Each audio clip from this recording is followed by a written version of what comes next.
ہے۔ بہن نے پوچھا کہ اگر ہم غسل کر رہے ہوں تو کیا کلمہ پڑھنا لازم ہے؟ جی بالکل نہیں۔ غسل کرنے، جنابت کو دور کرنے، ناپاکی کو دور کرنے کا تعلق زبان سے ہے ہی نہیں، پانی کے بہانے سے ہے۔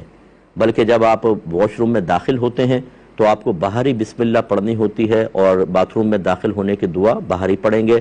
داخل ہو جانے کے بعد پھر کوئی زبان سے ستر کھولنے کے بعد کلمہ نہیں نکالنا چاہیے، کیونکہ اس پر سخت وعید آئی ہے۔ ویسے تو وہ استنجا کرنے والوں کے بارے میں کہ اللہ تعالیٰ کی لعنت ہوتی ہے، تو ستر کھلا ہو تو اس طرح گفتگو نہیں کرنی چاہیے، چاہے آپ کلمہ پڑھیں چاہے ذکر الہی، منع ہو جائے گا۔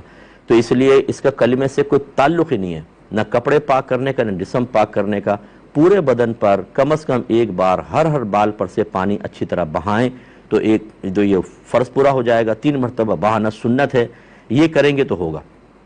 اگر کلمے سے پاکی کا تعلق ہوتا تو نہانے کی ضرورت بھی کیا ہے؟ کلمہ پڑھے، پھونک مار لے،